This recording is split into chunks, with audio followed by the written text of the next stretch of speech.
Through the thin crack of the guest room door, I watched my life turn into a nightmare. My husband Mark was tossing my favorite leather boots into a heavy-duty trash bag like they were nothing but garbage. I felt a cold shiver run down my spine as a woman walked into the frame, and my heart dropped when I recognized her. Sienna. The intern I had been mentoring at work.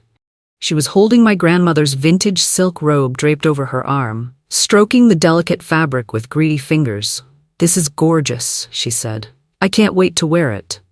She laughed, a high-pitched mocking sound, and draped her free arm around Mark's neck. He didn't pull away. Instead, he kissed her deeply right there in our hallway.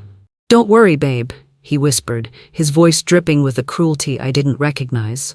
"The house will be completely empty by sunset. She's gone, and she's never coming back into this place." He handed her a shiny silver key. My heart stopped. Those were the spare keys to the front door. He wasn't just having an affair. He was handing over my home to someone I had trusted. I gripped my phone so hard my knuckles turned white. Just 5 minutes ago, I was a happy wife. Now, I was a ghost in my own house, hiding like a prisoner, while my husband prepared to erase every trace of my existence before the sun went down. The betrayal was so sharp it felt like a physical wound in my chest. My body felt like it had been dipped in liquid ice. I couldn't move. I couldn't even breathe properly. Every time Mark's footsteps thudded against the hardwood floor outside the guest room, I flinched.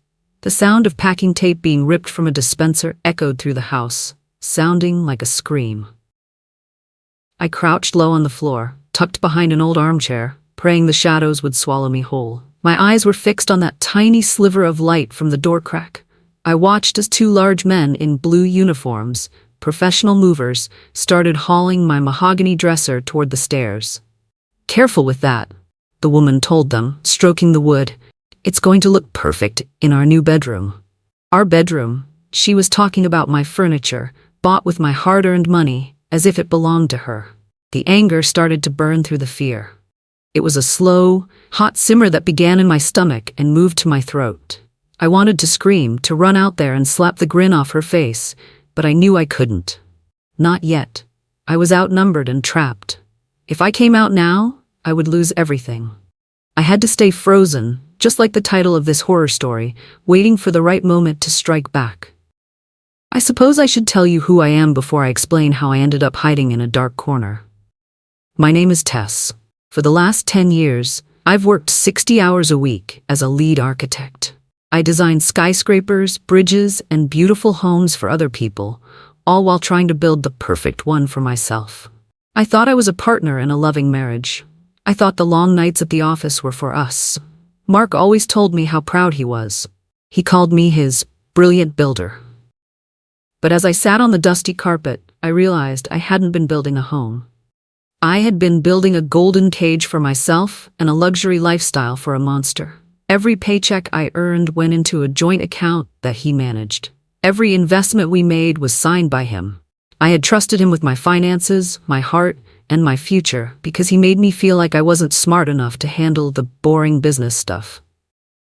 Now, looking at the empty spots on the walls where my paintings used to hang, I saw the truth. I wasn't his wife. I was his primary source of income. I was a bank account that he was finally finished withdrawing from. The realization was more painful than the affair itself. The only reason I wasn't already caught was because of that anonymous call. I was sitting at my desk at work, finishing a blueprint, when my phone buzzed. It was a blocked number. Usually, I ignore those, but something made me answer. A man's voice, sounding panicked and muffled, came through the line. "Tess, don't ask questions. You need to get home right now, but do not park in the driveway. Park a block away and sneak in through the back. Go to the guest room and hide. Do not let Mark see you." I asked who it was, but the voice just got more urgent. "He's moving someone in today, Tess. He's taking everything. If he sees you, he'll stall, and you'll lose the proof. Hide in the guest room right now." The line went dead. My heart had hammered against my ribs as I drove home, breaking every speed limit. I had barely slipped inside and closed the guest room door when I heard Mark's car pull up. It was a matter of seconds. If I had been 1 minute later, we would have met in the driveway, and he would have made up some lie to get me away. The caller had saved me from being gaslit one more time. He gave me the gift of seeing the truth with my own eyes. As I sat in the dark, my mind drifted back to 10 years ago. I remembered the night I met Mark at a gallery opening. He was so charming, so attentive. He spent the whole evening asking me about my dreams and my drawings. I had never felt so seen. Within 3 months, he was telling me he couldn't live without me. It was what they call love bombing, though I didn't know the term back then. He showered me with flowers and constant attention. He moved fast, pushing for a wedding within the year. I thought it was passion. I thought I had found the one person who truly understood my soul. My friends told me I was lucky, and I believed them. Mark was handsome, funny, and seemed to worship the ground I walked on. He would hold my hand and tell me that we were a team against the world. He promised to protect me, to take care of the stresses of life so I could focus on my art and my career. I fell for it. I fell for every single word. I gave him my heart on a silver platter, never realizing he was sharpening a knife behind his back the entire time we were saying our vows. The manipulation started small, like a slow leak in a pipe.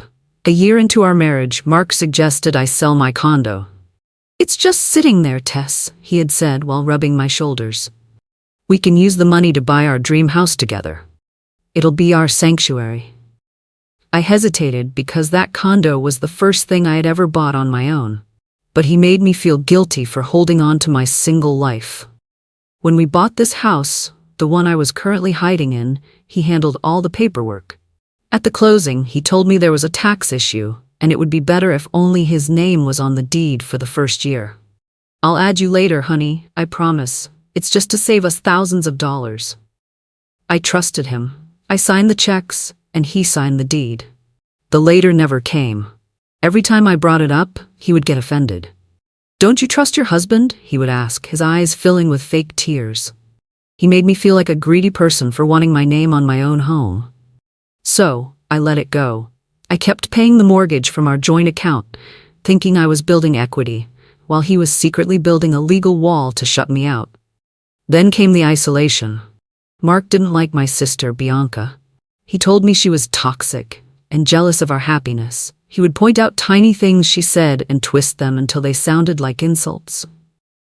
"She doesn't want to see you succeed, Tess. Only I truly care about you." Slowly, he started making excuses for why we couldn't go to family dinners. He would start an argument right before we had to leave, making me too upset to go. Or he would accidentally forget to tell me about her calls. Within 3 years, I had stopped seeing my sister almost entirely. I felt lonely, but Mark was always there to fill the gap. He became my only source of truth. He managed my friendships too, subtly insulting my colleagues until I felt embarrassed to hang out with them. I didn't realize he was cutting my safety net. He was making sure that when he finally decided to drop me, there would be no one underneath to catch me. I was becoming an island, and he was the only bridge to the mainland. Crouched in that guest room, I realized how much I missed Bianca.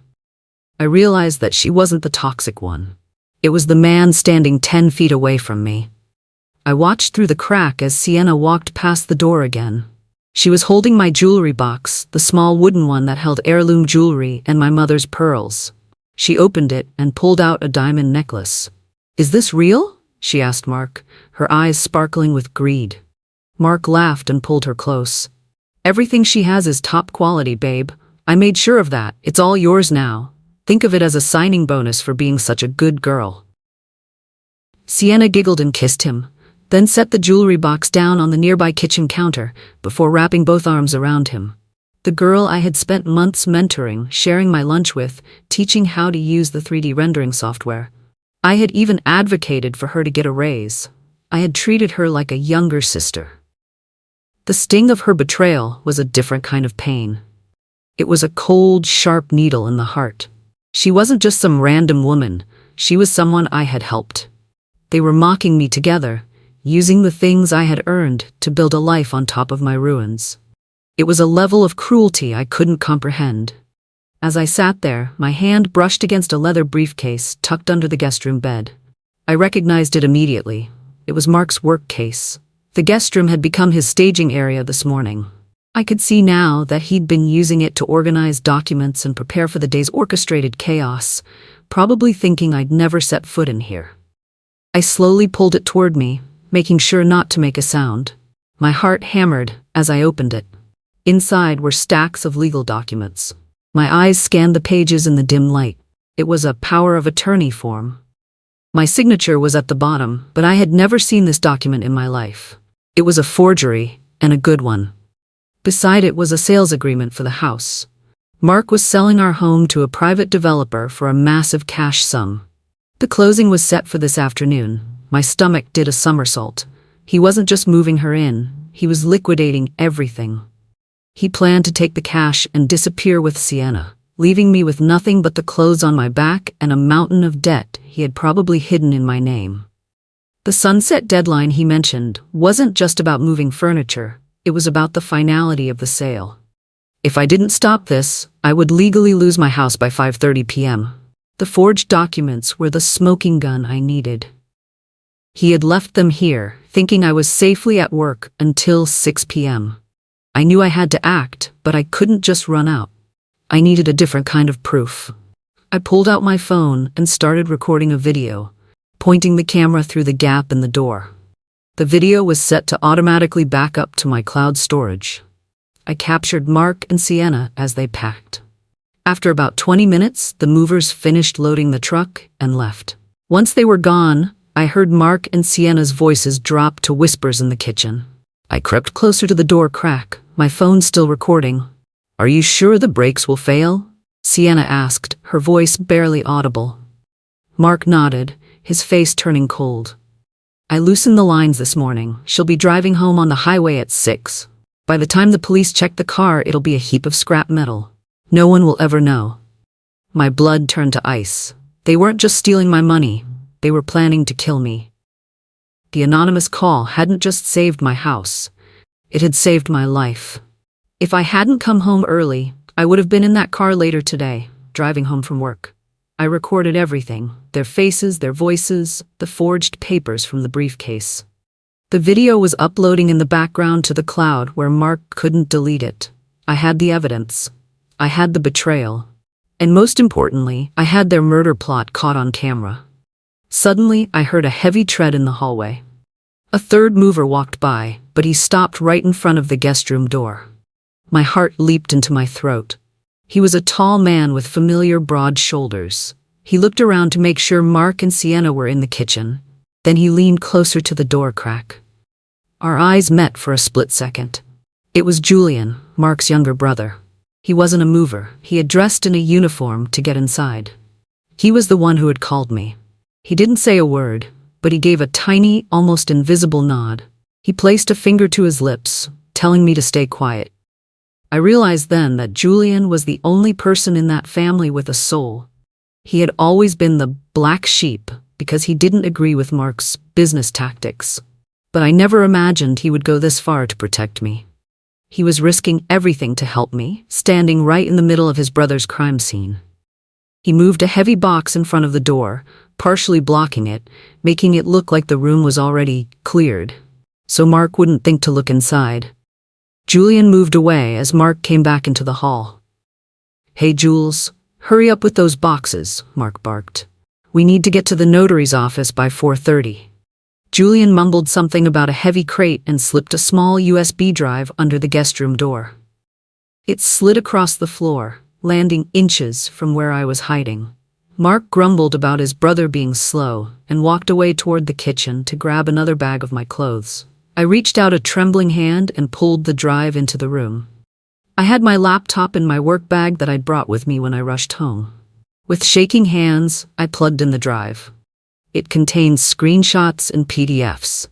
The login information for Mark's hidden offshore accounts, the ones he had used to funnel my money out of our joint account over the last 3 years. There was also a PDF of a life insurance policy he had taken out on me last month. The payout was $2 million. My hands shook so hard I almost dropped the laptop. The motive was clear. He wanted the house money, the savings, and the insurance. I quickly copied everything to my phone and cloud storage, documenting every account number. Julian had given me the keys to Mark's financial kingdom.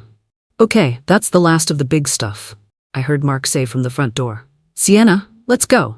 We'll grab a celebratory lunch and then meet the notary at the office. Jules, you can head out too. Just lock the back door when you're done. I heard the front door slam.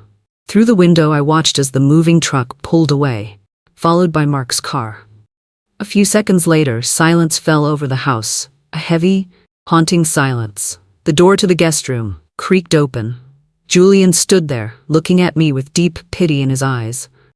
I crawled out from behind the chair, my legs cramping and my face wet with tears. I didn't even know I was crying. I stood up and leaned against the wall, shaking uncontrollably. You have to go, Tess, Julian whispered. You have about 4 hours before that sale becomes final at 5:30 p.m. If he signs those papers, the house belongs to the developers and the money disappears into a Cayman account. I looked at him, my heartbreak finally turning into a cold, surgical rage. The woman who had been hiding was gone, the architect was back, and I was ready to tear down the house Mark had built on lies. I'm not going, I said, my voice steady for the first time. I'm going to finish this. The next 4 hours were a blur of high-stakes action. Julian agreed to stay at the house to make sure no one else came back while I was out. I didn't go to the police first. I knew that if I did, they might take too long to process the report, and Mark would get away with the money. I needed to block his path. I drove straight to the bank where we held our joint account. I walked into the manager's office, my face pale but my eyes burning. I showed him the forged power of attorney and the video I had just recorded of Mark admitting to the murder plan. I want every account associated with my name or my husband's name frozen immediately, I told him. I'm filing a fraud report, and I have evidence of attempted murder. I need a fraud hold placed on these accounts right now while I go to the police. The manager looked alarmed. He called his legal department, and after reviewing the forged signature and the video evidence, they agreed to place a 72-hour fraud hold on all joint accounts pending investigation. He couldn't withdraw a single cent without triggering alerts. Next, I went to the police station. I didn't just walk into the lobby. I asked for the detective on duty for major crimes. I showed him the video of the murder plot. When he heard Mark talking about loosening the brake lines on my car, his entire demeanor changed. Where's the vehicle now? He asked. I told him it was parked a block from my house. He immediately dispatched a forensics team to inspect the car. We need to bring him in immediately, the detective said. But I had a different idea. He's at a notary's office right now, fraudulently selling my house. If you can get officers there to observe the signing and arrest him afterward, you'll catch him in the act of fraud too. I have all the documentation showing the power of attorney is forged. The detective agreed. They would send plainclothes officers to monitor the notary meeting and make the arrest once Mark completed the fraudulent transaction, giving them additional charges. I felt a strange sense of calm. The fear was gone, replaced by the same focus I used when designing a complicated structure. Every piece had to fit. I drove back to the house. Julian's truck was still in the driveway. He had driven it here separately this morning when he came to help Mark. I parked my car on the street a block away and walked back. I went inside. The house was a shell. It looked like a tomb. My beautiful furniture was gone, leaving only dust outlines on the floor. I walked into the master bedroom. It was empty. All my clothes, my books, my memories, packed into bags and boxes. I found my mother's jewelry box on the kitchen counter, abandoned as if it were a trinket. I opened it and saw the pearls. I put them on. They felt cold against my skin, a reminder of the strength of the women who came before me. I went back to the guest room. It was the only place that still felt safe in a strange way. I sat on the floor and waited. I looked at the clock. 5 p.m. The notary meeting should be wrapping up. The detective said they would arrest Mark at the notary's office. I knew that Mark's original plan had been to come back here afterward to check if I had made it home safely, or if I had crashed on the highway. But he would never get that chance. About 20 minutes later, my phone rang. It was the detective. We have him, Mrs. Thorne. He's in custody. The forensics team confirmed tampering with your brake lines. We arrested him at the notary's office. His female companion managed to slip out just before we moved in. But we have units actively searching for her. She won't get far. I felt a wave of relief wash over me. But then I heard something. The sound of a car engine outside. I looked through the window and saw Julian's truck was gone, but another car had pulled up. My heart pounded. It was Sienna. She must have come straight here, unaware that the police were looking for her. I heard the front door open. She was humming to herself, clearly unaware of what had just happened. Her footsteps came down the hall. She stopped at the master bedroom first. "Mark?" she called out. "Are you here? I thought you were going to meet me back." Her voice trailed off. She started walking faster, her footsteps echoing in the empty hallway. She was heading toward the sounds she heard, me moving in the guest room. She kicked the door open, expecting to find something worth stealing. Instead, she saw me. The look on Sienna's face was worth every second of the terror I had endured. Her jaw literally dropped, and her skin turned a sickly shade of gray. She stumbled back, nearly falling. "Tess?" she gasped, her voice cracking. "What? What are you doing here? Where's Mark?" I didn't say anything at first. I just stared at her, letting the silence grow heavy. She looked terrified, clutching a purse, which I knew contained my stolen jewelry. "Mark's been arrested," I said calmly. "The police have him. They know about the breaks. They know about everything." She tried to laugh, a desperate, choking sound. "Arrested? That's crazy. This is all a misunderstanding. I didn't do anything." She was still trying to play innocent, even now. She didn't realize that the game was already over. "I heard everything, Sienna," I said, my voice cold and flat. I pulled out my phone and hit play on the recording. Mark's voice filled the room, talking about the accident and how the house would be empty by sunset, followed by their whispered conversation about the brake lines. Sienna let out a small whimper and tried to back toward the front door, but 2 police officers appeared in the doorway. The detective had sent them to the house as backup. "Sienna Torres, you are under arrest for conspiracy to commit murder, grand theft, and felony fraud," one officer said. I watched as they clicked the handcuffs onto her wrists. She was screaming, crying that she didn't know anything, that Mark had forced her. But the police weren't listening. They found my jewelry and my passport in her bag. They also found my grandmother's silk robe stuffed inside. As they led her away, she looked at me, pleading for help. An officer pulled the robe from her bag and handed it back to me. It was wrinkled and stained with her cheap perfume, but I didn't care. I could wash it. I watched her being loaded into the back of a squad car. I stood on the porch, knowing that Mark was already in custody at the police station downtown. He had tried to erase me, but in the end, he had erased himself. The house felt different now. It was empty of furniture, but it was also empty of the lies that had filled the walls for 10 years. Julian came back later that evening after giving his statement to the police. "I'm sorry, Tess," he said, hanging his head. "I should have told you sooner. I knew he was shady, but I didn't know he was planning that." I put a hand on his shoulder. "You saved my life, Julian. That's more than enough." We sat on the floor of the empty living room, the sun beginning to set outside. The sunset Mark had talked about had finally come, but the house wasn't empty of me. It was empty of him. My lawyer called an hour later. Because the house was bought with my documented earnings and the sale was attempted through fraud, the court had issued an emergency injunction. The house was legally mine, and Mark's name was being stripped from the deed as part of the criminal proceedings.